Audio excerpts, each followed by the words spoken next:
Hello everyone, welcome to Tushala education. आज हम biology का नया चैप्टर डिस्कस करेंगे, बायोटेक्नोलॉजी।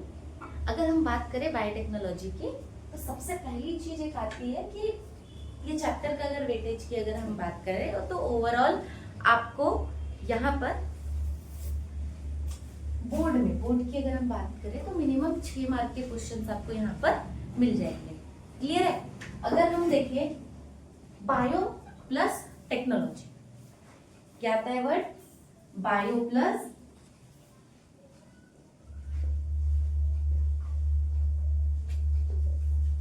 टेक्नोलॉजी।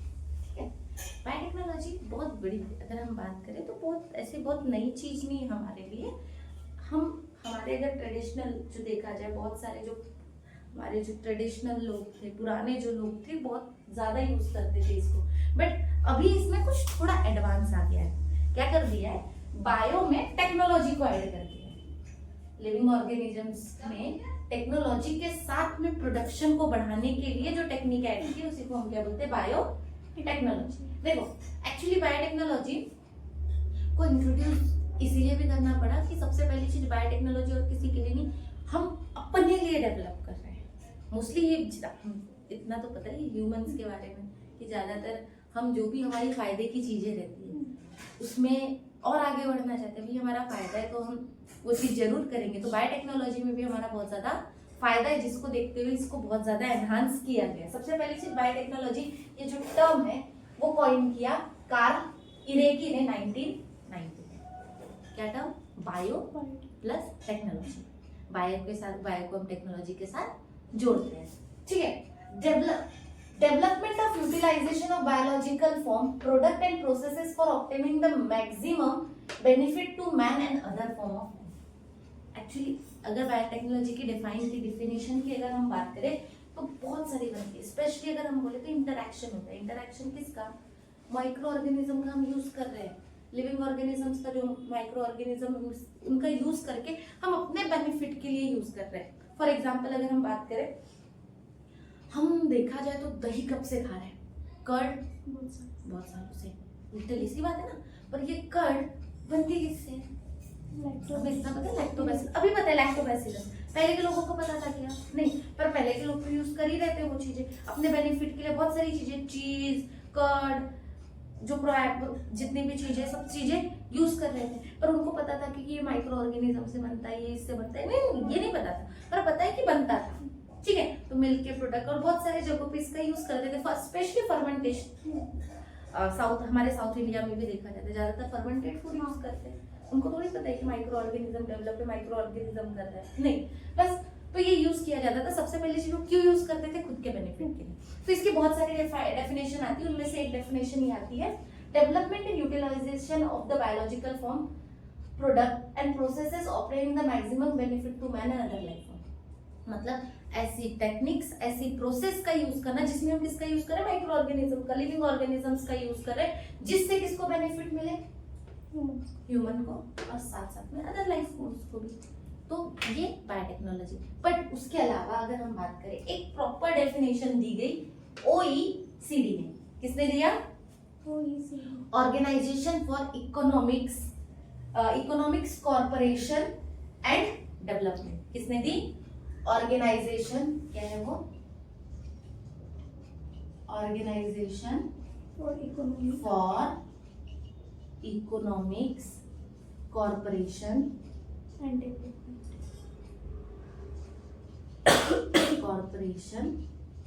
And development.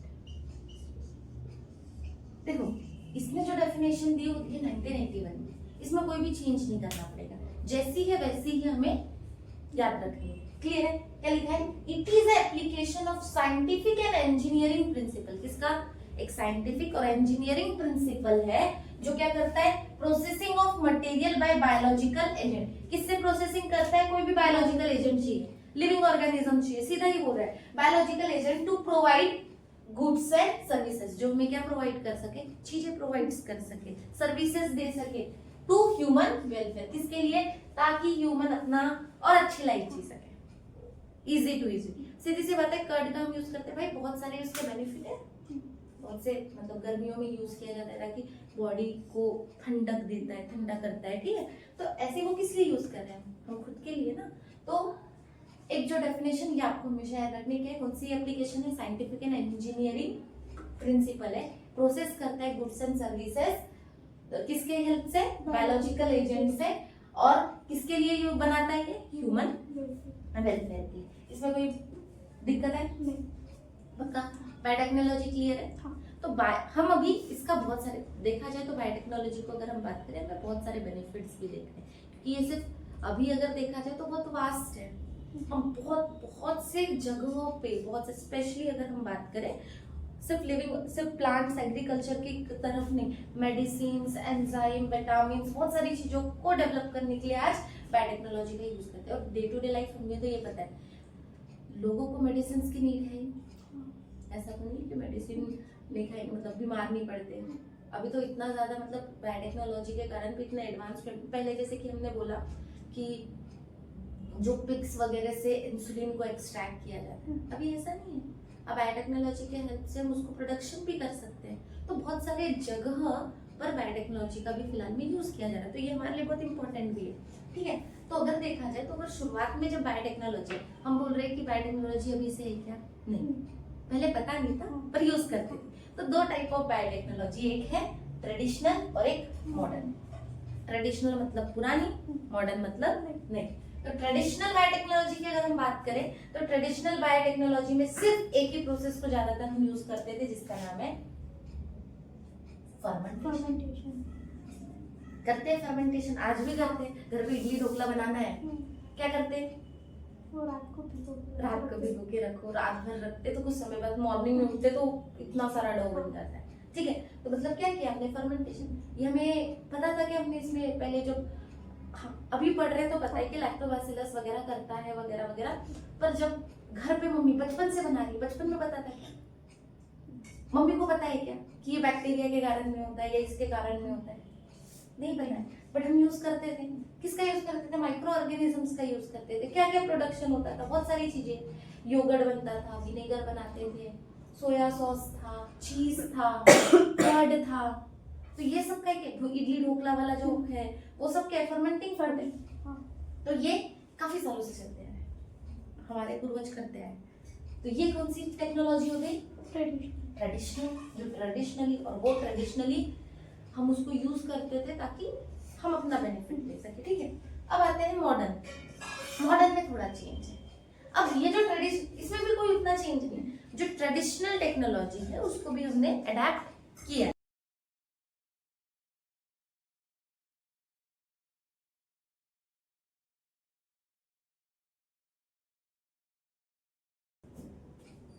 ठीक है। अभी जैसे कि मुझे अभी देखो प्रोबायोटिक्स वर्ड्स है, प्रोबायोटिक ऐड करके दे रहे हैं योगर्ट में भी, उससे ज्यादा एडवांस है, उसमें बहुत सारे मल्टीविटामिन होते हैं।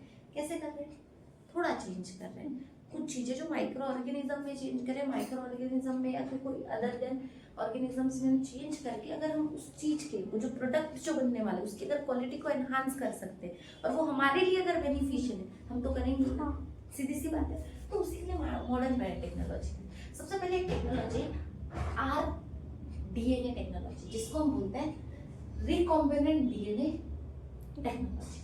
अभी रिकॉम्बिनेंट डीएनए टेक्नोलॉजी जो है ना वो लेकर आया Stanley Cohen and Herbert Boyer ने 1973 में। ये नया कंसेप्ट है कि डीएनए को ही चेंज कर दो। डीएनए में मतलब पूरा चेंज मत करो, कुछ ऐसी चीज ऐड कर दो जिससे वो और नई नई चीजें या हमें एनहांस या फिर अदर देन दूसरा जो प्रोटीन हमें जो रिक्वायर्ड है, जो एंजाइम हमें रिक्वायर्ड है वो हमें मिल सके। क्लियर है। पर मॉडर्न बायोटेक्नोलॉजी क्या बोलता है, कॉम्बिनेशन। हमने बायोलॉजी को तो कंबाइन किया ही है, साथ साथ में प्रोडक्शन टेक्नोलॉजी को भी कर दिया। पहले अगर हम बताई जाए कि हमें अगर मैंने जैसे बोला इंसुलिन हम पहले पिग से एक्सट्रैक्ट करते थे और उतना ही यूज कर सकते थे, पर टेक्नोलॉजी के कारण हमने उसको क्या कर दिया है, टेक्नोलॉजी ऐड करके क्या करती है, हम उसको बहुत सारा मल्टीपल प्रोड्यूस कर सकते हैं, ठीक है। हम मल्टीपल प्रोड्यूस कर सकते हैं तो ज्यादा लोग तक जाएगा। ये आज अगर हम बात करें तो डायबिटीज कॉमन हो गया है इंडिया में, अगर हम बात करें हमारे कॉमन है, तो में नीड तो है। तो ऐसी चीज में तो मॉडर्न बायोटेक्नोलॉजी को लाया गया, जिससे क्या हो गया, बायोलॉजी को कंबाइन कर दो और साथ में टेक्नोलॉजी और प्रोसेसेस को ऐड कर दो, जिससे क्या होगा, हमें जो नई नई चीजें वो एक्स्ट्रा में मिलेगी और ज्यादा अच्छे क्वालिटी में मिलेगी। तो एक नया टर्म आया, क्या था, रिकॉम्बिनेंट डीएनए टेक्नोलॉजी।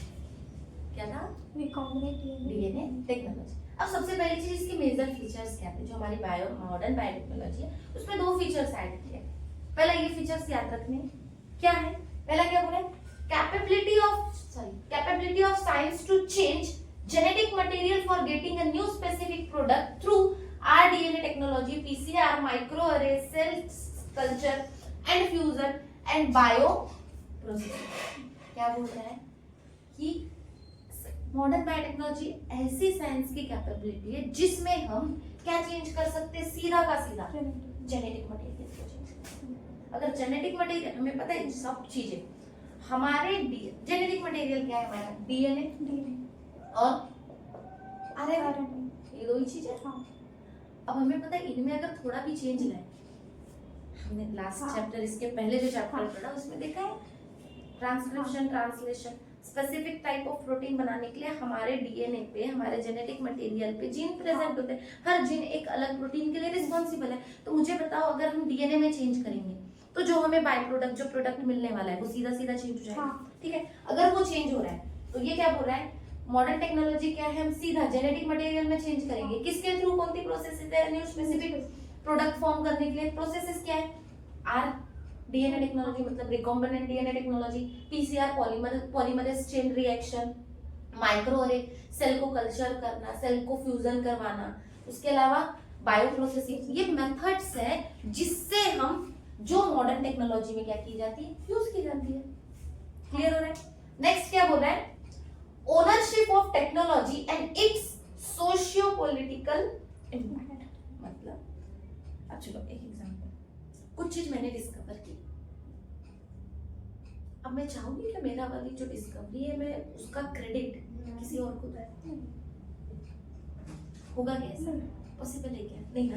तो यहाँ पे भी सेम है, यहाँ पे भी कैसा है कि भाई मेरा क्रेडिट है, मैं छूंगी, मैं किसी को अपना क्रेडिट नहीं दूंगी। अगर मैंने कोई टेक्नोलॉजी डिस्कवर की है, उसकी ओनरशिप भी किसके पास में होनी चाहिए, मेरे पास में। इसलिए मोस्टली क्या किया जाता है, कोई भी साइंटिस्ट अगर कोई भी चीज को अगर डिस्कवरी कर रहा है तो मोस्टली उसके ऊपर उसकी ओनरशिप दे दी जाती है मोस्टली, कि भाई ये इसके नाम से इसने डिस्कवर किया। फॉर एग्जांपल अभी हमने बोला आरडीएनए टेक्नोलॉजी, नाम किसका लिया हमने, Stanley and Cohen, Herbert Cohen का।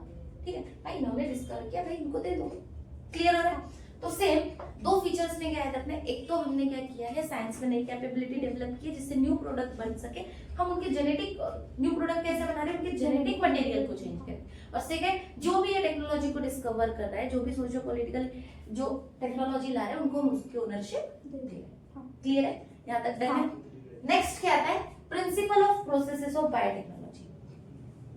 प्रिंसिपल क्या क्या है, क्लियर हो रहा है। हाँ, क्या है, principle and processes of biotechnology, genetic engineering और केमिकल इंजीनियरिंग। 2 ही प्रोसेसेस हैं, कौन कौन से, जेनेटिक और केमिकल।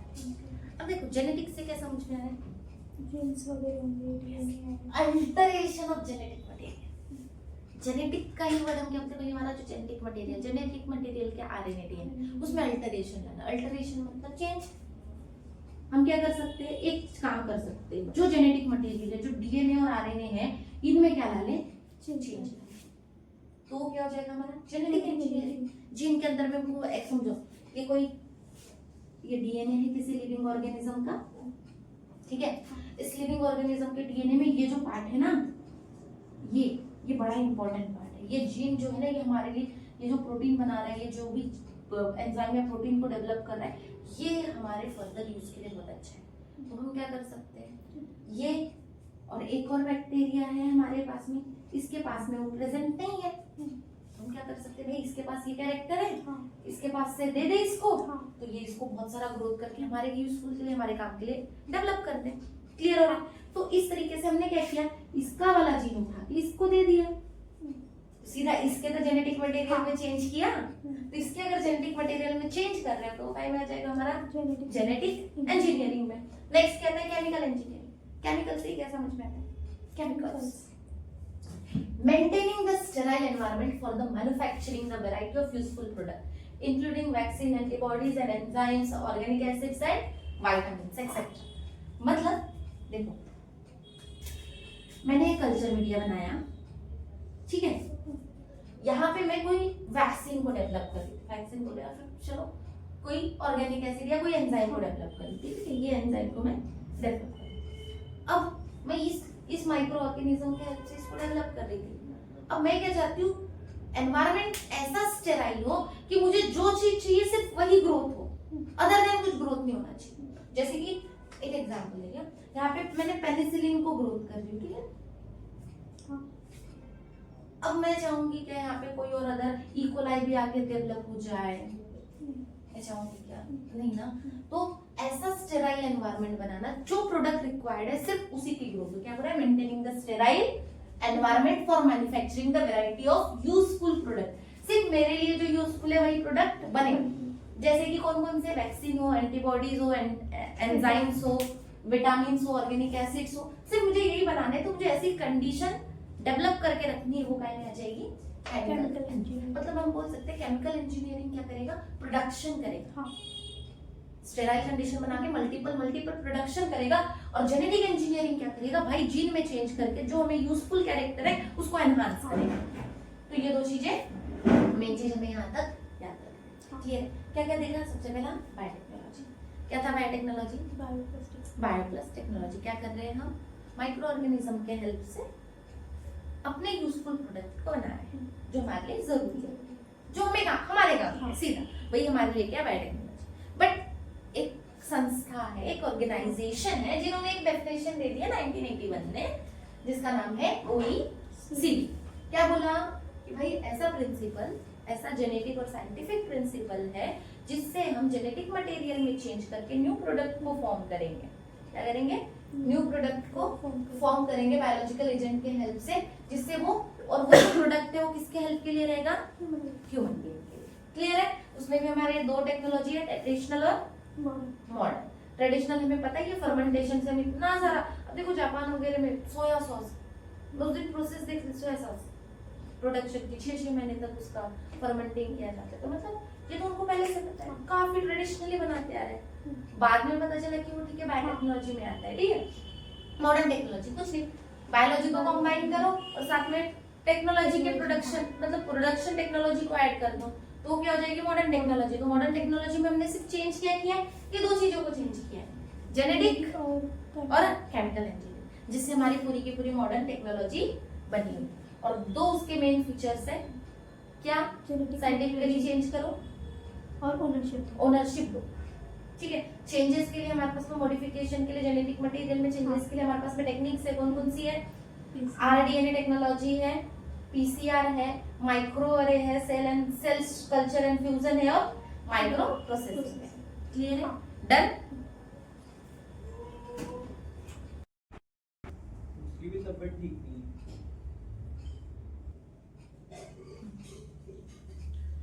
नेक्स्ट टॉपिक क्या है, डिफरेंट इंस्ट्रूमेंट टेक्निक्स के लिए क्या यूज होता है। देखो पीसीआर के लिए सबसे पहले तो हमें ये पता रहना चाहिए कि कौन कौन से टूल्स यूज होंगे। सबसे पहली चीज, देखो पीसीआर करवाना है तो सबसे पहली चीज हमें क्या चाहिए, कोई ना कोई माइक्रोमोलिक्यूल चाहिए, डीएनए चाहिए, आरएनए चाहिए, जेनेटिक मटेरियल चाहिए, ठीक है। देखो पहले टेक्निक क्या होगी, सबसे पहले टूल्स से पहले मैं एक सिंपल चीज बता देती हूँ, ओवरऑल प्रोसेस क्या होने वाली है, फिर उसके बाद हम एक एक टेक्निक्स पढ़ सकते हैं। देखो क्या करना है,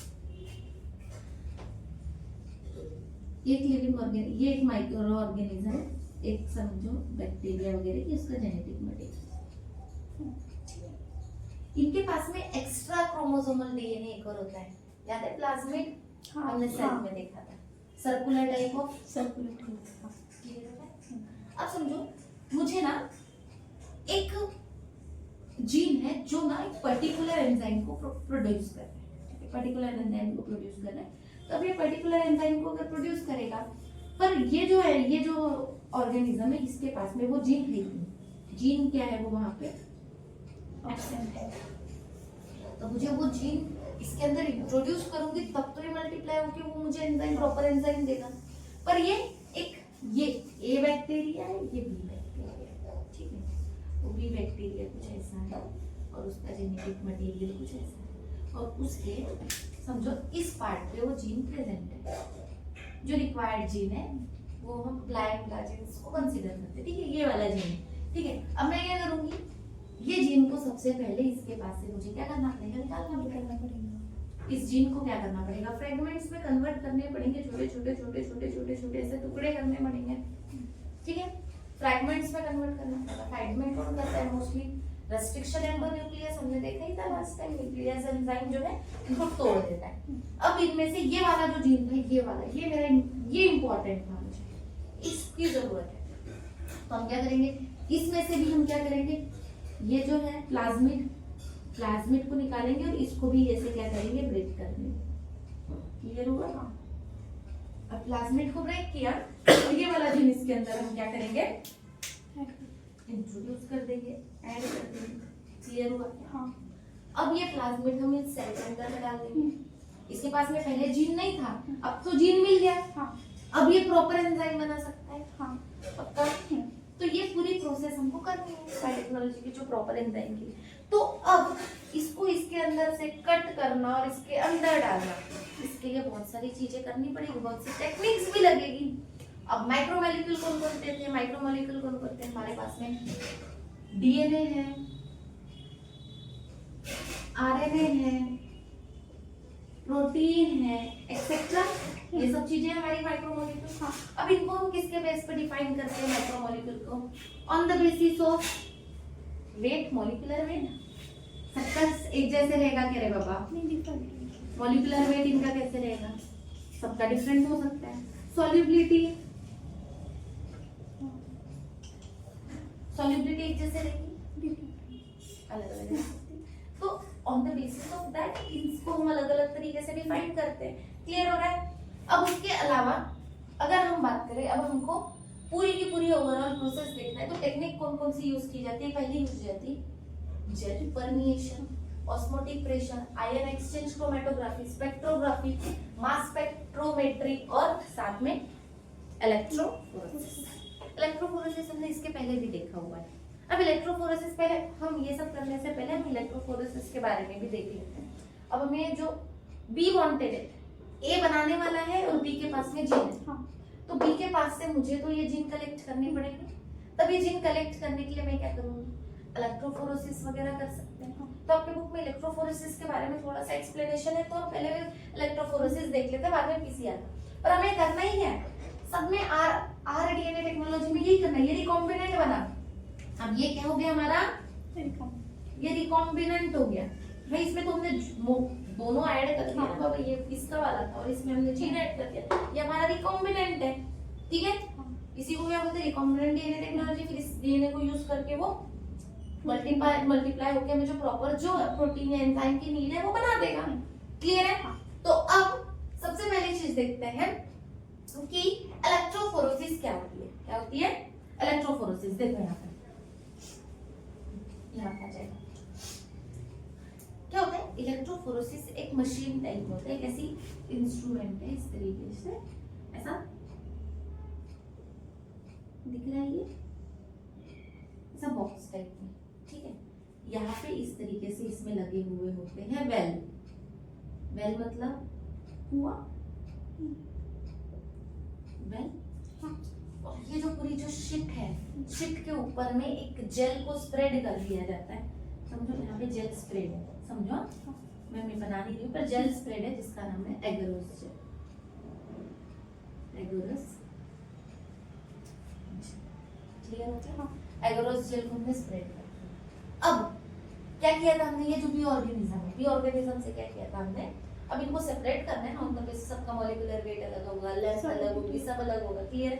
अब हमने जो डीएनए था, डीएनए को क्या किया, फ्रैगमेंट में कट किया, किसने किया, न्यूक्लियस एंजाइम ने कट किया, क्योंकि ब्रेकिंग के लिए वो यूज करते, न्यूक्लियस ने कट किया। अब ये जो फ्रैगमेंट्स है हमने इसके अंदर में डाले, समझ रहे हो? हाँ। ये वेल के अंदर में डाले। अब क्या करेंगे, इन दोनों इसमें इलेक्ट्रिसिटी का डिस्चार्ज करेंगे। इलेक्ट्रिसिटी का डिस्चार्ज कैसे, एक तरफ यहाँ पे कैथोड और इधर मिलेगा एनोड, ठीक है। कैथोड हमें पता है नेगेटिवली चार्ज एनोड हमें पता है पॉजिटिवली चार्ज। और इससे भी अच्छा हमें पता है डीएनए के बारे में। डीएनए कैसा चार्ज्ड है? नेगेटिवली चार्ज्ड है। हाँ। नेगेटिवली चार्ज्ड मॉलिक्यूल है, ठीक है। अभी नेगेटिवली चार्ज मॉलिक्यूल है, हम क्या करेंगे इसमें डाला, जैसे ही पास किया इलेक्ट्रिसिटी, तो मुझे एक बात बताओ नेगेटिव किसके तरफ भागेगा? पॉजिटिव एनोड की तरफ। तो अब सीधी सी बात है, जैसे ही चार्ज अप्लाई किए, यहाँ पे हमने डीएनए के फ्रैगमेंट डाले, on the basis of the length के हिसाब से ये क्या होते जाएंगे, यहाँ पे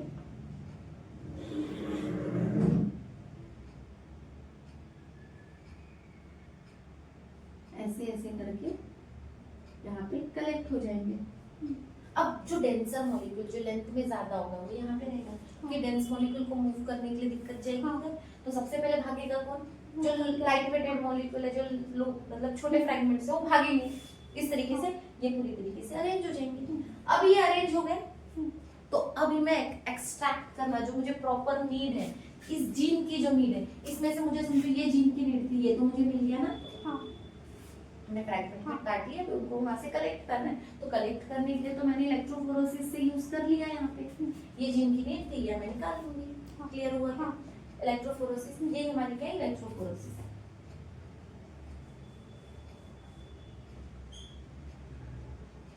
ठीक है। हाँ। कौन सा जेल यूज किया? एगरस जेल को स्प्रेड किया, और यहाँ पे हमने इलेक्ट्रिसिटी पास की, और on the basis of their length of fragment वो अरेंज हो गए। क्लियर है? डन। अब नेक्स्ट जो आते हैं, जो मेन जो टेक्निक आती है, वो आती है हमारे लिए पीसीआर। अब देखो मुझे एक बात बताओ, पीसीआर के बारे में इसी में देखते हैं, फिर उसके बाद देखते हैं थोड़ा सा। देखो मुझे एक बात बताओ, ये और ये मैंने एक फ्रैगमेंट निकाल लिया, मुझे यहाँ से एक फ्रैगमेंट ये मिल गया, और मुझे इंट्रोड्यूस करने के लिए ए सेल में जो जीन है,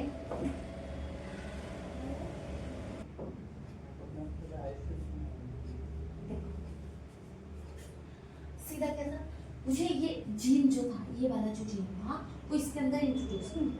अब मैंने इसमें से जीन भी निकाली।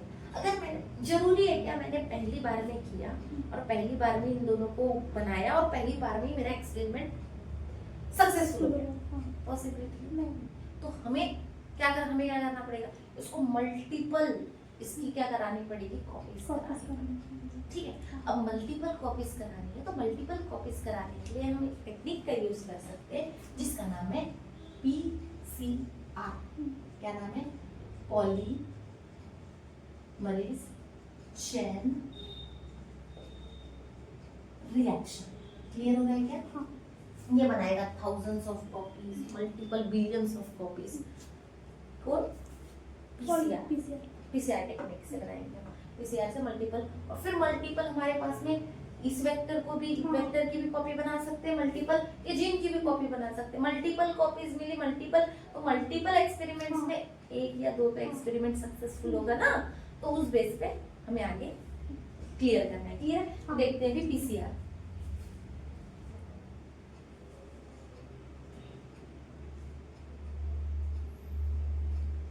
नेक्स्ट टेक्निक आते हैं पीसीआर। अभी देख लेते हैं पॉलीमरेज चेन रिएक्शन। अब सिंपल एक बात देखिए, पॉलीमरेज चेन रिएक्शन की बात करें तो polymerase chain reaction simple process का है, जीन क्लोनिंग की, जीन की क्लोन फॉर्म करना, क्लोनिंग फॉर्म करना, मल्टीप्लाई करना, उसको मल्टीपल मल्टीप्लाइज करना। तो ठीक है, ये जो टेक्निक की जाती है इन विट्रो की जाती है, मतलब बाहर की जाती है, अंदर की बॉडी के अंदर की सेल के अंदर की बाहर की जाती है। तो और सबसे पहली चीज है, ये जो टेक्निक जो डिस्कवर किया वो क्या? कैरी मुलीस ने। किसका नाम? कैरी मुलीस इन 1985। ठीक है। जो डिवाइस यूज किया जाता है उसका नाम है थर्मल साइक्लर। क्या नाम है? जो पीसीआर टेक्निक का जो डिवाइस है उसका नाम क्या है? Thermal cycler. अब ये थर्मल साइक्लर का काम क्या है? थर्मल ही समझ में आ रहा है, मतलब टेम्परेचर बहुत ज्यादा देता होगा।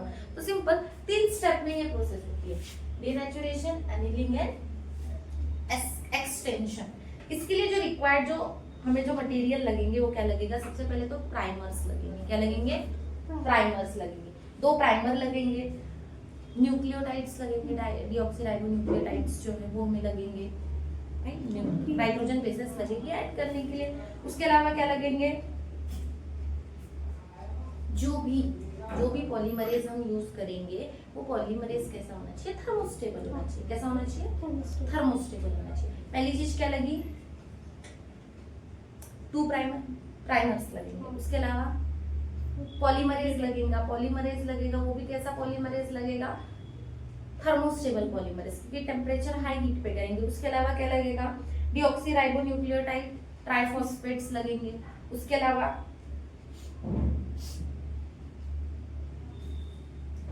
डीएनए जो यूज करेंगे वो भी कैसा होना चाहिए, थर्मोस्टेबल होना चाहिए, मतलब हाई इस पे खत्म नहीं होना चाहिए। ठीक है, तो सबसे पहले हम प्रोसेस स्टार्ट करते हैं। देखो यहाँ से देखना थोड़ा, याद है हमने इसके पहले एक प्रोसेस देखे थे डीएनए रेप्लिकेशन की। हाँ। सेल्फ ऑटोलिटिक जो प्रॉपर्टी जो एक्सटेट करता था, इस तरीके से था हमारा डीएनए। क्लियर हो रहा है? हाँ। इस तरीके से कुछ फॉर्मेशन था, ठीक है, ऐसे ही था। तो मुझे एक पता था जब डीएनए रेप्लिकेशन होता था तो इस तरीके से ये ब्रेक हो जाता था, हेलिकेज आके इसको हाँ। ब्रेक कर देता था, 2 स्ट्रैंड्स में कन्वर्ट कर देता। अब हर स्ट्रैंड में यहाँ पे आके प्राइमर लगता था, ये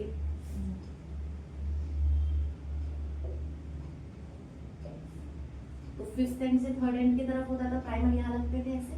हाँ। इस तरीके से ये तो रेप्लिकेशन बताइए, इसमें को बताने की जरूरत नहीं। तो फिर यहाँ पे नया स्ट्रैंड बनता था ऐसे, इस तरीके से, ये वाला तो ऐसा बनता था, हाँ। ओकाज़की फ्रैगमेंट, और ये कंटीन्यूअस स्ट्रैंड बनता था। क्लियर है? हाँ। यही प्रोसेस हमें बाहर भी करवानी है, यही प्रोसेस हमें कहाँ करवानी है, बाहर करवानी है। तो बाहर करवानी है तो कैसे करवानी है, देखो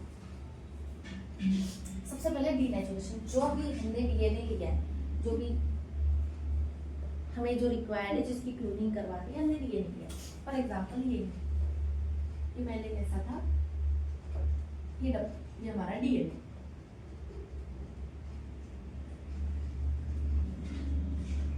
क्लियर हो रहा है? हाँ। ये डीएनए पहली प्रोसेस में डीनेचुरेशन, इसको कहाँ डाला जाता है, सीधी सी बात है, पीसीआर मशीन जो थर्मल साइकिल है उसमें।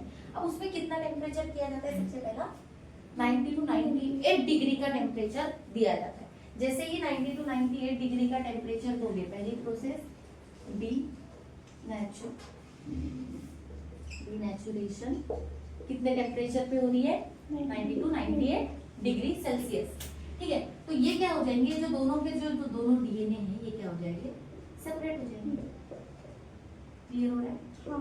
यहाँ तक कोई दिक्कत नहीं। पक्का? हाँ। ये दोनों सेपरेट हो गए। सेपरेट हो गए। अब ये दोनों सेपरेट हो गए, तो दोनों सेपरेट होने के बाद में ये दोनों सेपरेटेड डीएनए हैं, तो अब इनमें क्या होगी, एनिलिंग होगी। एनिलिंग की प्रोसेस स्टार्ट होगी। ये क्या हो गया, यहाँ पे डीनेचुरेशन के कारण में क्या हो गए, सेपरेट हो गए। सेपरेट हो गए। क्या, डीएनए सेपरेट हो गए। टेम्परेचर कितना प्रोवाइड किया था, 90 टू 98 डिग्री सेल्सियस का। अब डीनेचुरेशन क्यों है, इनके बीच में हाइड्रोजन, सीधी सी बात है, हमें पता है जो भी न्यूक्लियोटाइड है वो हाइड्रोजन बॉन्ड से अलग होते हैं, तो हाइड्रोजन बॉन्ड ब्रेक हो जाएगा, तो ये दोनों स्ट्रैंड डिफरेंट हो जाएंगे। अब करेंगे हम एनिलिंग। क्या करेंगे,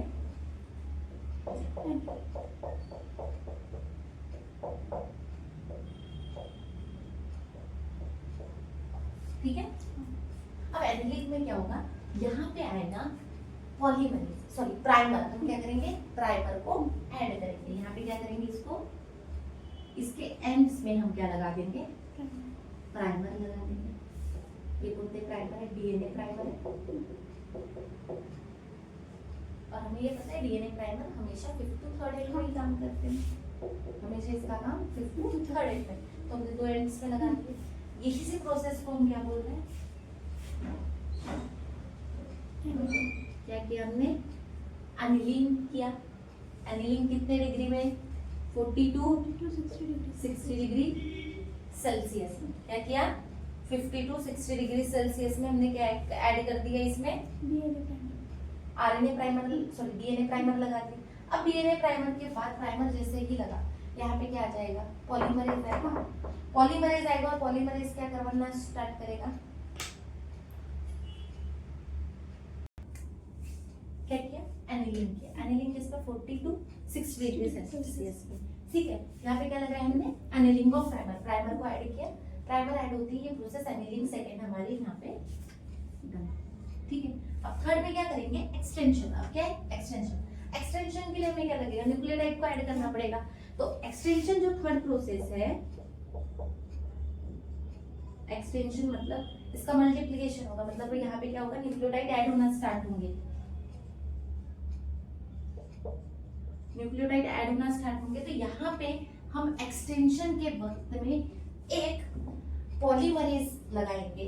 क्या लगाएंगे, पॉलीमरेज। पॉलीमरेज कौन सा, जिसका नाम है टैक डीएनए पॉलीमरेज। क्या नाम है, टैग डीएनए पॉलीमरेज। अभी टैक क्यों, टैक जो डीएनए पॉलीमरेज है ये कैसा है,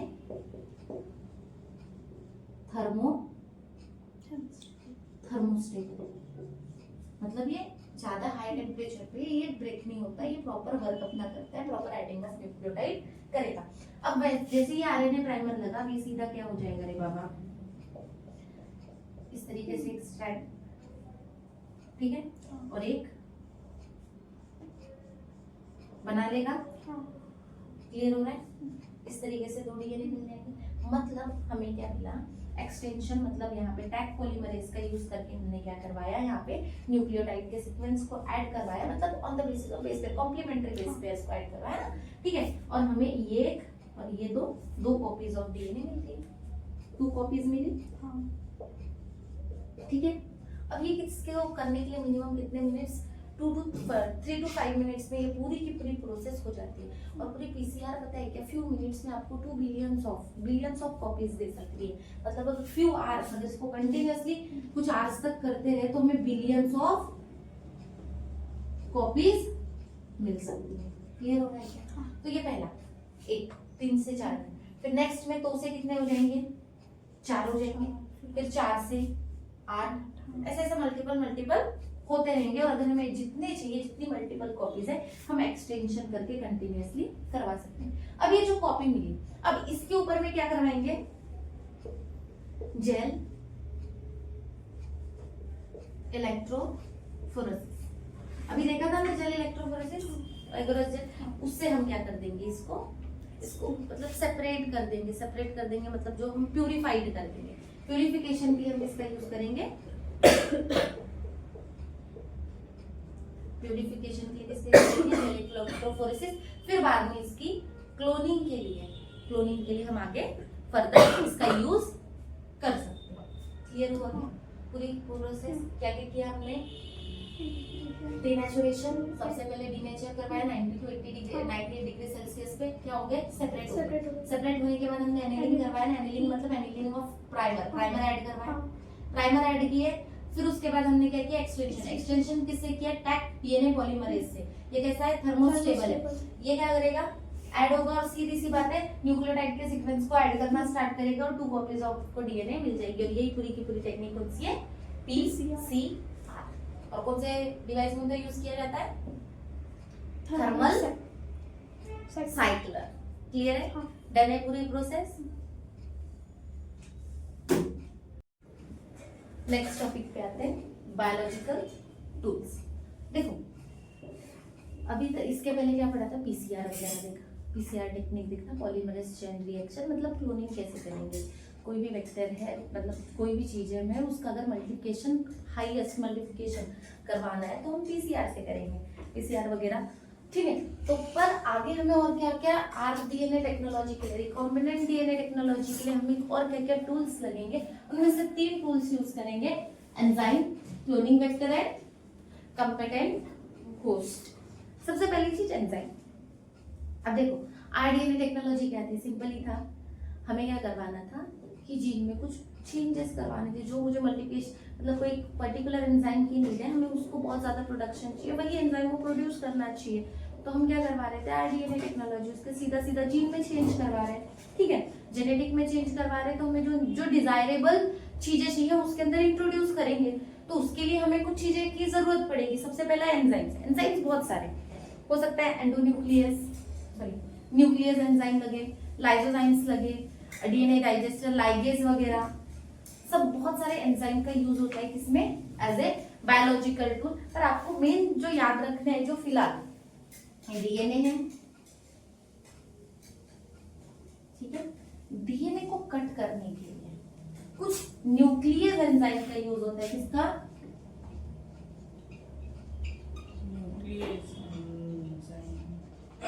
ठीक है, कुछ न्यूक्लियस एंजाइम का यूज होता है जिसमें कुछ बेसिक टाइप्स जो देखे तो ज्यादातर दो टाइप्स के होते हैं। पहला होता है एक्सोन्यूक्लियस और एक होता है एंडोन्यूक्लियस, और एक और रेस्ट्रिक्शन एंडोन्यूक्लियस।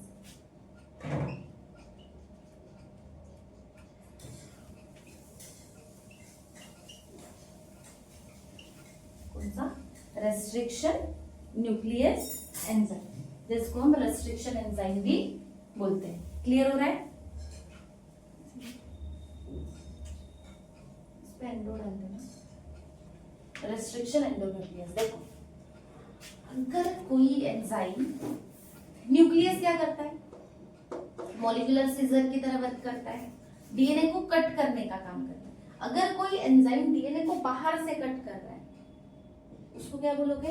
एक्सोन्यूक्लियस। ये क्या करेगा? बाहर की तरफ से लेके जाएगा, मतलब आउटसाइड से, बाहर से आउटसाइड से लेके जाएगा। सीधी सी बात है, एक्सो मतलब ही बाहर होता है।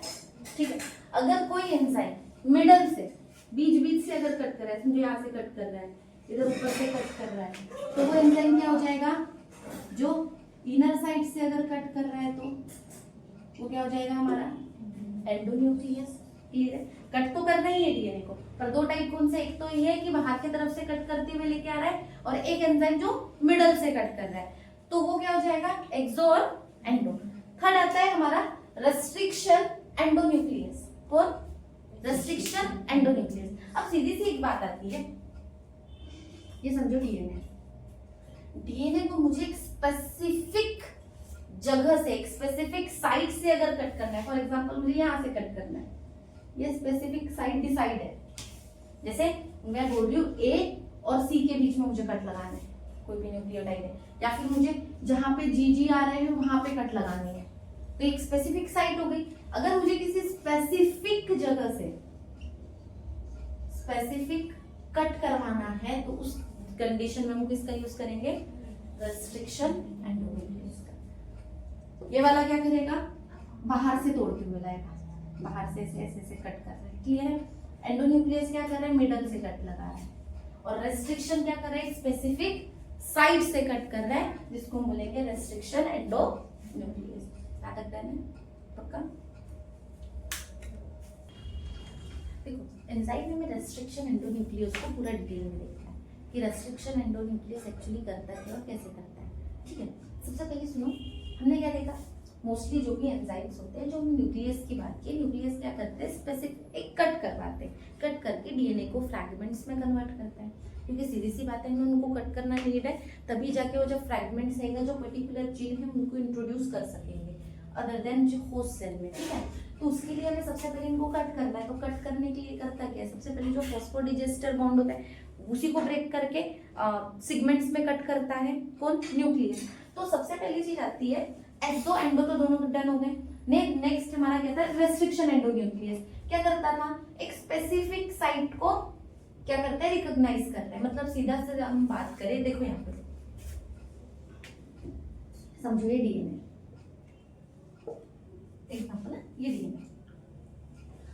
अब सबसे पहली चीज अगर हम बात करें, जब भी जो भी बैक्टीरिया बोलो या किसी भी ऑर्गेनिज्म का डीएनए क्या करता है कि अपने डीएनए को ब्रेकिंग से रोकने के लिए, मतलब उसको कट करने से रोकने के लिए, उनकी जो बेसेस है, जैसे बेस कौन सी? एडेनाइन, गुआनाइन में जो बेसेस जो लगी हुई है, इनकी जो बेस पेयर्स लगी हुई है, ये बेस पेयर को क्या कर लेता है? मिथिलेट कर लेता है, मतलब मिथिल ग्रुप उसमें ऐड करके ऐसा कर लेता है कि खुद वो ब्रेक या कट हो ना सके। डीएनए सबको पता है, जेनेटिक मटेरियल किसी के लिए बहुत ज्यादा इंपॉर्टेंट है, हर ऑर्गेनिज्म के लिए। तो ये क्या करता है? हमारी बेस पे, मतलब मेरा डीएनए कट नहीं होना चाहिए, उसको प्रोटेक्ट करता है, मिथिलेटिंग कर लेता है। किसको?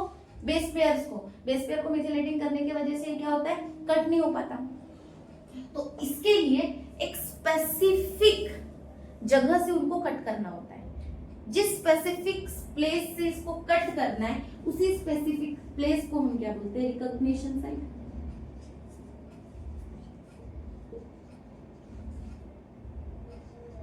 क्लियर है? और इसी रिकॉग्निशन साइट से यहाँ पे कौन एक्ट करता है? रेस्ट्रिक्शन एंजाइम यहाँ पे आएगा और उसको स्पेसिफिक साइट से, जो उसकी रिकॉग्निशन साइट है, वहां से उसको कट कर देगा। क्लियर हो रहा है? अब ये करता कैसे है? इसके लिए कुछ स्पेसिफिक एंजाइम्स का यूज किया जाता है, स्पेसिफिक रेस्ट्रिक्शन एंजाइम्स का यूज किया जाता है, जैसे कि ये दिख रहा है, देख रहा है। सबसे पहला क्या दिया? एल्यूआई। एल्यूआई क्या करता है? ज्यादातर ये जो ब्रेक करते हैं, ये ब्रेक करते हैं रेस्ट्रिक्शन एंजाइम पैलिड्रोम्स को। इसको पैलिड्रोम। अबे पैलिड्रोम क्या है? ऐसा जिसको मैं लेफ्ट टू राइट रीड करूं या राइट टू लेफ्ट रीड करूं, वो दोनों वर्ड सेम है। जैसे हिंदी में एक वर्ड आता है, मुझे बताओ, मैं ऐसे रीड करूं तो भी ये जहाज है, इसको इधर से रीड करूं तो भी ये जहाज है। क्लियर हो रहा है? तो ऐसे वर्ड्स को हम क्या बोल सकते हैं? या फिर एक ये वर्ड है लेवल, ऐसे रीड करूं तो भी वो लेवल है, इधर से रीड करूं तो भी वो लेवल है। तो मतलब ऐसे इसको हम क्या बोलते हैं? जिसकी रीडिंग हम बोल दे, राइट टू लेफ्ट जाए या लेफ्ट टू राइट जाए, दोनों तरफ से वो उसकी जो रीडिंग है वो कैसी आ रही है? सेम आ रही है। ऐसे इसको सीक्वेंसेस को हम क्या बोलते हैं? पैलिड्रोम्स। क्या बोलते हैं? पैलिड्रोम्स। अब देखो पैलिड्रोम्स क्या करता है? रेस्ट्रिक्शन एंजाइम एक स्पेसिफिक पैलिड्रोम, एक स्पेसिफिक साइट पे जाके एक्ट करता है। जैसे कि अगर हम बात करें ALU1 की, तो ये देखो जो साइट को कट करता है उसका नाम है ACCT, और इधर से लिखोगे तो क्या हो जाएगा? ACG लिख दिया क्या? Sorry, ACCT। क्लियर हो रहा है? ये क्या करता है? AC और CT के बीच में कट लगाता है। तो इधर से भी देखो ACCT, इधर से रीड कर रही हूँ तो भी ACCT है, इधर से रीड कर रही हूँ तो भी ACCT है। तो ACCT के बीच में जाके कट लगा देता है। दोनों अलग अलग हो गई। यहाँ से डीएनए को जहां पे भी इसको ACCT दिखेगा, वहां जाके ALUI क्या कर देगा? कट लगा देता है। जैसे ये डीएनए है, ठीक है, यहाँ पे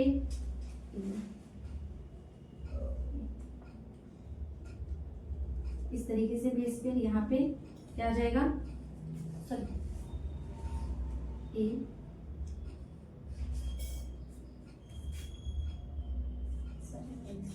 दोनों सीसी कैसे रह सकते हैं?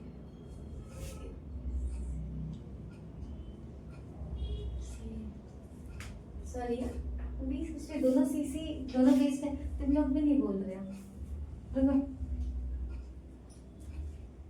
क्या हो जाएगा? AGCT, AGCT। क्लियर हो रहा है? ये AGCT के बीच में जाके ये यहाँ जो साइड दिख रही है, यहाँ पे आएगा कौन? LUI। LUI आएगा। इन दोनों को यहाँ से कट करके ये वाला एक, यहाँ से ये वाला एक डीएनए को यहाँ से क्या कर देगा? कट कर देगा। अब ये देखो, ये दोनों के दोनों एंड जो है वो इक्वल पार्ट में डिवाइड हुए, एक ही बरोबर बेस पेयर अलग अलग निकल रही है। तो ऐसे एंड्स को हम क्या बोलते हैं? Blunt and. क्लियर हो रहा है? अब नेक्स्ट देखो, यहाँ पे अगर हम बात करें, अब ये देखो इको आ रहा है वन को, इको R1 को देखो, ये कैसे कट करता है? यहाँ देखो GAATTC, यहाँ क्या हो जाएगा फिर?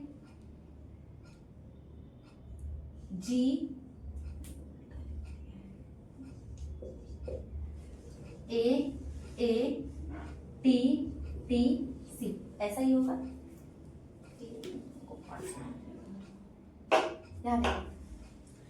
इसका कैसा है? ये जहां पे भी ग्वानाइन दिख सकता है, ये देखो यहाँ पे अगर मैं दोनों तरफ से रीड करूँ तो सेम GAATTC, GAATTC पैलिड्रोमिक वर्ड है। तो ये कहाँ पे ब्रेक लगाता है? G और A के बीच में। कहाँ लगाता है? G और A के बीच में। अब सीधी सी बात है, यहाँ से अगर ये fifth end to third end, third end to fifth and.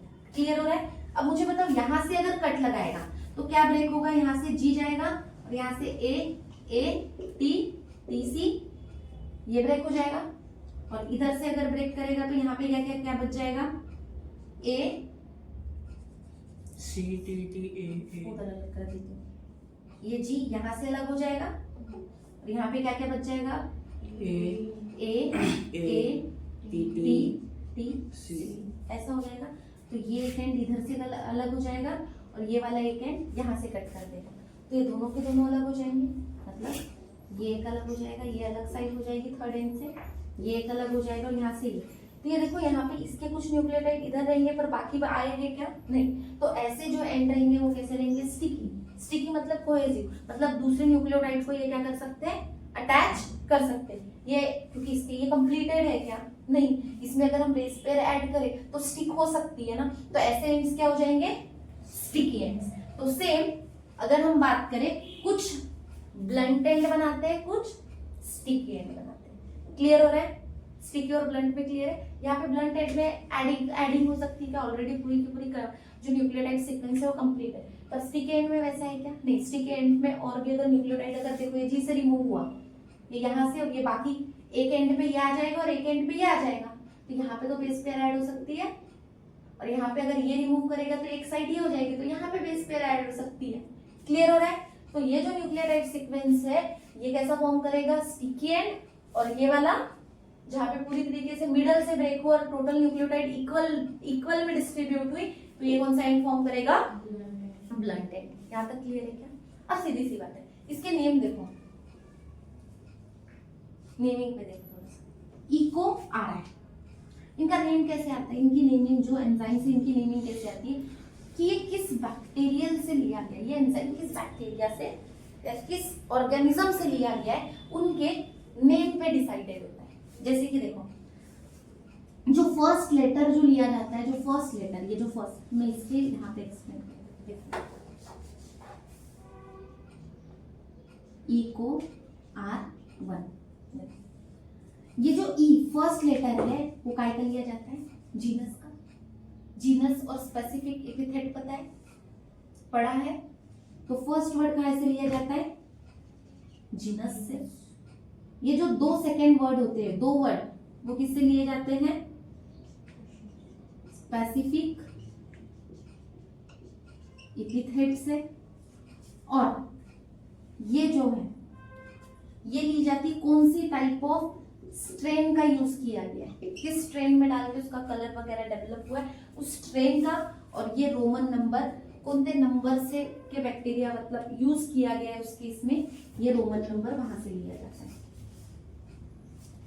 ठीक है, तो इस तरीके से इसका नेम होता है। तो क्या हो जाएगा, ई फॉर इस्चेरिया, को सीओ फॉर कोलाई उसका स्पेसिफिक एपिथेट, और आर उसकी स्ट्रेन, और वन उसका रोमन, उसको स्पेसिफिक कौन से नंबर, कौन से साइट से उसको लिया गया, रिकॉग्निशन साइट पे अटैक, तो उससे उसका क्या लिया जाएगा, रोमन नंबर। क्लियर है क्या।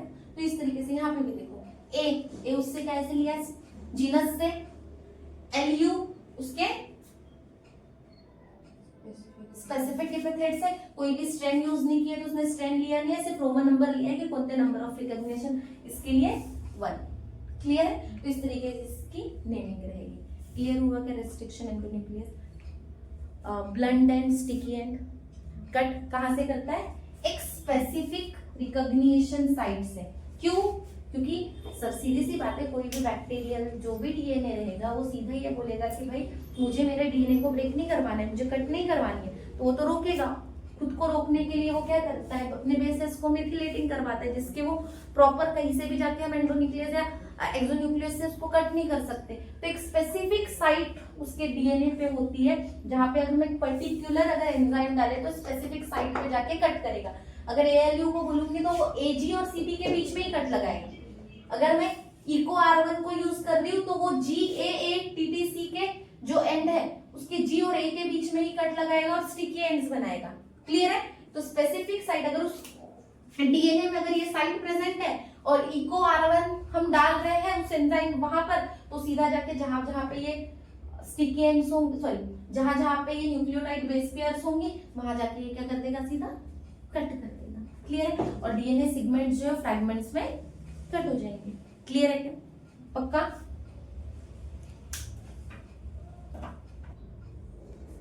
नेक्स्ट टॉपिक लेते हैं, क्लोनिंग वेक्टर।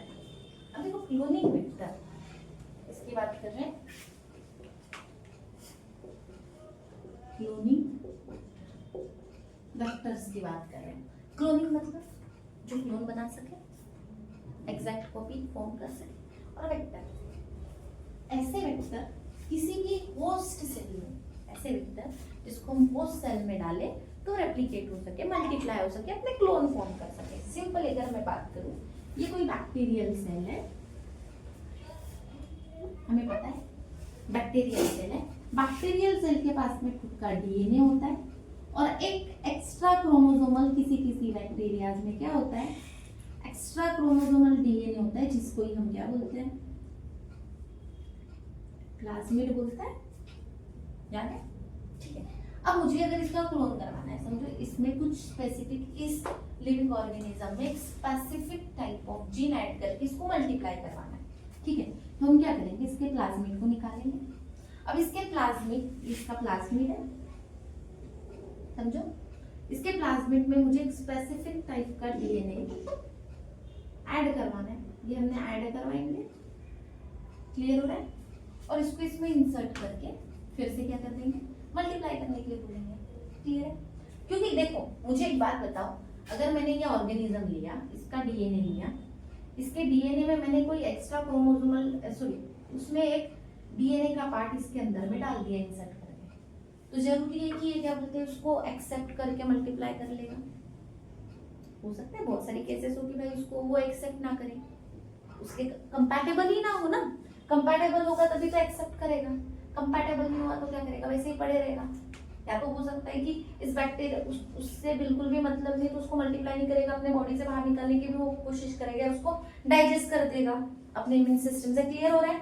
तो ये जरूरी नहीं है कि अगर हम डायरेक्ट अगर डीएनए ऐड करें तो ये इसको एक्सेप्ट कर ले। तो हम क्या कर सकते हैं, बेचारे का खुद का जो प्लाज्मिड है, जो एक्स्ट्रा क्रोमोसोमल डीएनए, उसमें हम जो भी पार्ट, हमें जो भी जीन का पार्ट रेप्लिकेट करवाना है उसको ऐड कर दे, और इसके अंदर में अगर हम इंसर्ट करें तो चांसेस तो है, बाकी तो ये तो बोलेगा भाई ये मेरा ही प्लाज्मिड है, तो मेरा ही डीएनए है ना, ये मेरे ही जैसा दिख रहा है, और उसमें एक्स्ट्रा डीएनए, उसको उतना रिकॉग्नाइज हो पाएगा कि नहीं, मैं अब इसको मल्टीप्लाई तो कर सकता हूँ, क्लियर हो रहा है? तो इसीलिए इसके एक्स्ट्रा क्रोमोसोमल डीएनए में जो भी हमें स्पेसिफिक टाइप्स, कोई एंजाइम के लिए जीन ऐड करवाना है, तो रेप्लिकेशन के लिए या क्लोनिंग के लिए वो हम इस प्लाज्मिड में ऐड करवाते हैं, ठीक है। तो उसी को हम क्या बोलते हैं, क्लोनिंग वेक्टर। तो क्लोनिंग वेक्टर बहुत सारे हैं, कौन कौन से? प्लाज्मिड है, बैक्टीरियोफेज है, कॉस्मिड है, फेजमिड्स है, बीएसी है, bacterial artificial chromosome, YAC yeast artificial chromosome है, ट्रांसपोसॉन्स है, बफलोवायरस है, मैमेलियन आर्टिफिशियल क्रोमोसोम्स है। ये बहुत सारे एग्जांपल्स का के वेक्टर के, इसका यूज करके हम मल्टीपल क्लोनिंग फॉर्म कर सकते हैं। जो मोस्टली यूज किए जाते हैं, हम ज्यादातर किसको यूज करते हैं, प्लाज्मिड और बैक्टीरियोफेजेस को मोस्टली कौन यूज किए जाते हैं, प्लाज्मिड्स एंड बैक्टीरियोफेज, जिसमें से भी पीबीआर 322, पीयूसी और टीआई प्लाज्मिड, और बैक्टीरियोफेज में लैम्बडा फेज और M30 फेज हम ज्यादातर एज ए वेक्टर यूज करते हैं, क्लियर है?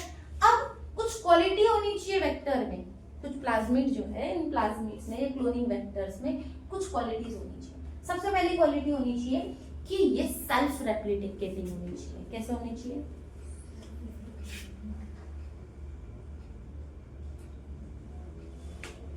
मतलब अब इसको किसी की नीड ना हो, इसको रेप्लिकेशन करवाना है, मतलब मल्टीप्लिकेशन करवाना है, क्लोन फॉर्म करवाना है, तो किसी की जरूरत ना हो, ठीक है।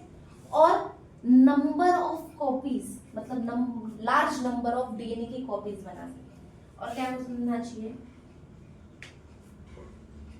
लार्ज नंबर ऑफ डीएनए की क्या कर सकते हैं, कॉपीज को फॉर्म कर सकते, ये किसकी क्वालिटी होनी चाहिए।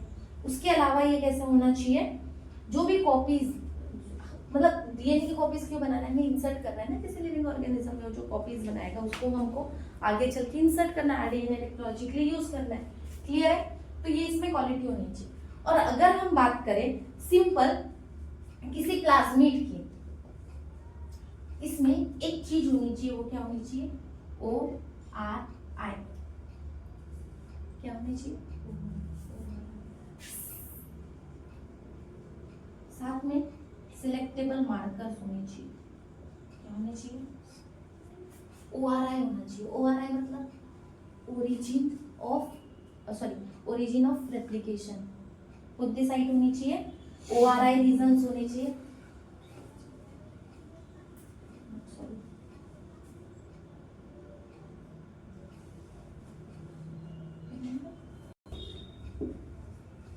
सबसे पहली चीज क्या होना चाहिए, ORI साइट होनी चाहिए। और क्या होनी चाहिए, सिलेक्टेबल मार्कर्स होने चाहिए। और साथ में रेजिस्टेंस होनी चाहिए। किसका रेजिस्टेंस, किसका होना चाहिए, एंटीबायोटिक का रेजिस्टेंस ऑफ एंटीबायोटिक। सुनो, तीनों चीजें एक्सप्लेन करते हैं। ORI मतलब भाई ऐसी साइट होनी चाहिए जिससे वो खुद को रेप्लिकेट कर सके, जहां से ओरिजिन रेप्लिकेशन स्टार्ट हो ऐसी साइट वो प्लाज्मिड में होनी चाहिए। उसके अलावा सिलेक्टेबल मार्कर्स मतलब हमें जहां पर कोई भी जीन ऐड करवाना है, एक स्पेसिफिक जीन ऐड करवाना है, वहां पे वो सिलेक्टेबल क्या बोलते हैं साइट होनी चाहिए जहां पे हम ऐड ऑन कर सके। उसके अलावा एंटीबॉडीज से रेजिस्टेंस होना चाहिए, जैसे एम्पेसिलिन, टेट्रासाइक्लिन। ऐसे जैसे फॉर एग्जांपल हमने बैक्टीरिया लिया, इसमें ये वेक्टर ऐड कर दिया, हमें जो रिक्वायर्ड जो जीन था हमने यहाँ पे ऐड करवा दिया, ठीक है, समझ रहे हो। अब मुझे बताओ, अगर मैंने इसमें समझो इसमें एम्पेसिलिन का रेजिस्टेंस ही नहीं है और मैंने कोई एम्पेसिलिन का ड्रग डाल दिया फॉर एग्जांपल, अब ये एम्पेसिलिन बैक्टीरिया ने एक्ट कर दिया, तो ये तो बैक्टीरिया मर जाएगा ना। इसी बात, इसके पास में रेजिस्टेंस है कि एम्पेसिलिन का, नहीं, वो एक्सेप्ट नहीं कर पाएगा, वो मर जाएगा। तो इस कंडीशन के लिए इनके पास में क्या होना चाहिए, एंटीबॉडीज का रेजिस्टेंस होना चाहिए। जैसे कि देखो मेन जो प्लाज्मिड का एक यहाँ पे डायग्राम दिया हुआ है आपके बुक में, वो देखो ये पूरी की पूरी प्लाज्मिड की डायग्राम है। उसमें पहला क्या दिया है, ORI ओरिजिन ऑफ रेप्लिकेशन, जहां से रेप्लिकेशन स्टार्ट होगा। एक साइड यहाँ पे दिख रहा है ये सिलेक्टेबल मार्कर थे, यहाँ पे दिख रहे हैं एंजाइम के नाम, लिंकर्स, पॉलीलिंकर्स, इतने सारी चीजें लिंक यहाँ पे हम करवा सकते हैं। ये साइड पे लिंक लिंक हो सकता है, यहाँ पे EcoR1 लिंक हो सकता है। जैसे कि यहाँ पे एक एग्जांपल देखो, मैं प्लाज्मिड बनाई, ठीक है, ये ओरिजिन ऑफ रेप्लिकेशन है, यहाँ पे एम्पेसिलिन का ये बाबा मेरा AMP रेजिस्टेंस है, ये मेरा टेट्रासाइक्लिन का रेजिस्टेंस है, टेट्रासाइक्लिन का रेजिस्टेंस है। देखो यहाँ पे अगर मुझे यहाँ पे इस एरिया में जीन डालना है तो मैं क्या करूँगी, इस एरिया को, ये जो सिलेक्टेबल एरिया है, ये मैं इसको रिमूव करना आना चाहिए मुझे, ये रिमूव होना चाहिए, तभी तो यहाँ पे मुझे कोई जीन डालना पड़ेगा। तो सीधी सी बात है, इसको इजीली मैं रिमूव कर सकूँ, मतलब यहाँ पे भी मुझे कौन लगेगा, यहाँ पे भी DNA को कट ही करना है तो क्या लगेगा, हाँ कोई ना कोई न्यूक्लियस एंजाइम लगेगा जिसको ये प्रॉपर वे से आके यहाँ से कट कर दे। यहाँ से ये कट हो जाएगा तो सीधा सा है, मुझे यहाँ पे क्या मिल जाएगा, साइट मिल जाएगी, एक सिलेक्टेबल मार्कर जहाँ पे मैं जो जीन है वहां पे इंट्रोड्यूस कर सकूं। ये साइट को मैंने कट किया और मुझे जो डिजायरेबल जीन चाहिए फॉर एग्जांपल मैंने यहाँ पे ऐड करवा दिया, ठीक है, करवा दिया।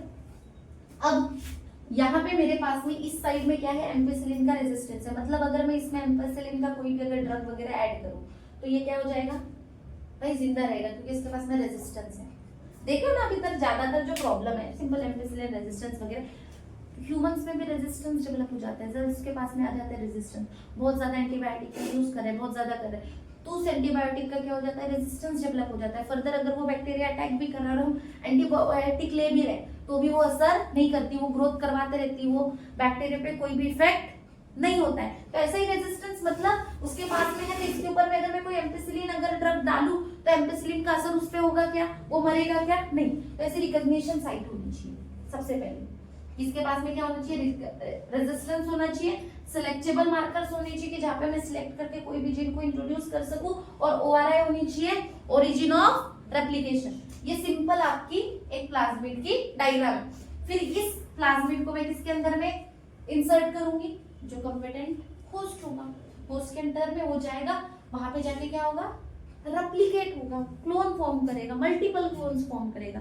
तो मेन हमें क्या याद रखना है, जो क्लोनिंग वेक्टर है, क्लोनिंग वेक्टर कैसे होने चाहिए, सेल्फ रेप्लिकेटिंग होनी चाहिए ताकि अपने आप को अच्छे से रेप्लिकेट कर सके। Large number of DNA copies बनाना चाहिए, उसमें ओआरआई साइट्स होनी चाहिए। होस्ट में जाने के बाद वो होस्ट कंपैटिबल होनी चाहिए, मतलब उसके मिलते जुलते जैसे वो उसको एक्सेप्ट कर सके और रेप्लिकेशन कर सके।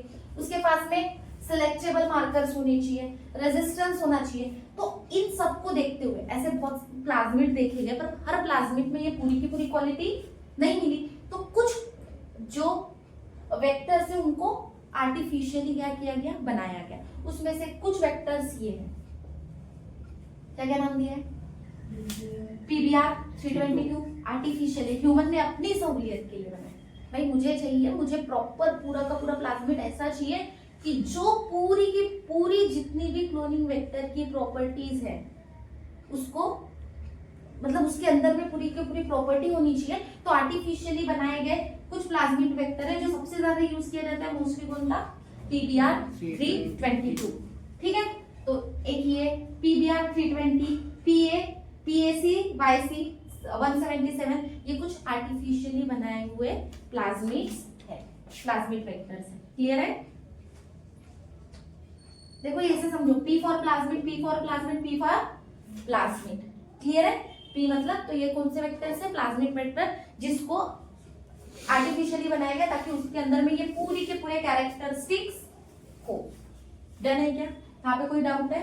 एंजाइम और क्लोनिंग वेक्टर में क्या करते हैं? क्लोनिंग वेक्टर का काम ही क्या है? क्लोन फॉर्म करना, मतलब डीएनए की नंबर ऑफ कॉपीज बनाना। लिया भी किससे ही जाता है? सेल से लिया जाता है, उसी का प्लाज्मिड लिया जाता है ताकि उसे कंपैटिबल हो, उसके जैसा हो और वो उसको एक्सेप्ट कर ले। मेन चीज क्या है? होस्ट सेल एक्सेप्ट करनी चाहिए।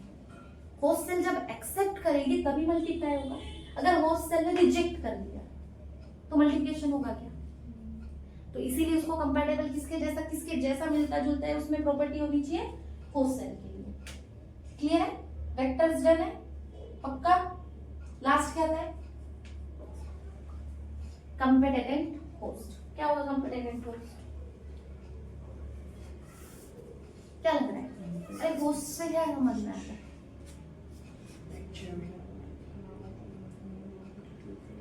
अभी मैंने कुछ देर पहले बोला था क्लोनिंग ऑर्गेनिज्म से मैंने प्लाज्मिड निकाला, इस ऑर्गेनिज्म के उसी के अंदर में इंट्रोड्यूस करना है मुझे। और ऑर्गेनिज्म कंपेटेंट ऑर्गेनिजम्स क्या करेंगे? होस्ट क्या करेगा? उस वेक्टर को मल्टीप्लाई करेगा। तो कंपेटेंट होस्ट कौन है? भाई जो क्लोन करे। सीधी सी बात, क्या याद रखना है मुझे?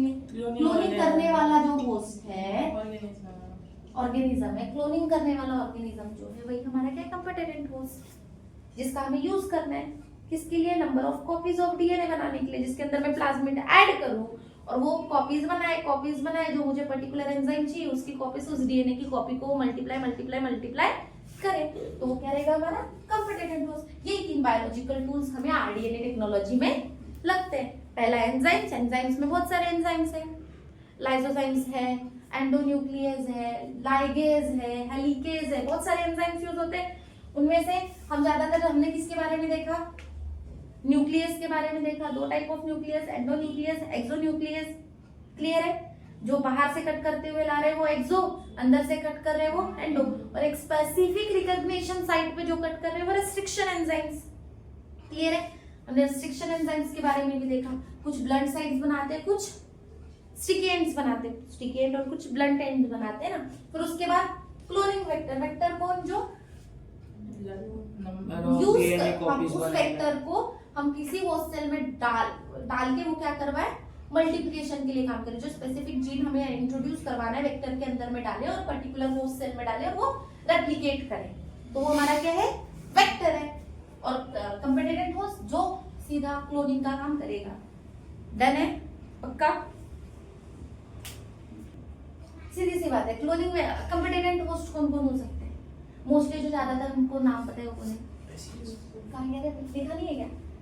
कौन था? ई कोलाई ज्यादातर हम यूज करते हैं। तो ऐसे कुछ बैक्टीरियाज है, ई कोलाई है, हेलिकोबैक्टर पायरोली है, ये सब क्या करते हैं? हम as a competent host use करते हैं ताकि उसके अंदर में हमने वो वेक्टर डाला और वो उनका काम क्या करेगा? भाई रेप्लिकेशन करो, जल्दी जल्दी multiple copies of DNA form करो। क्लियर है?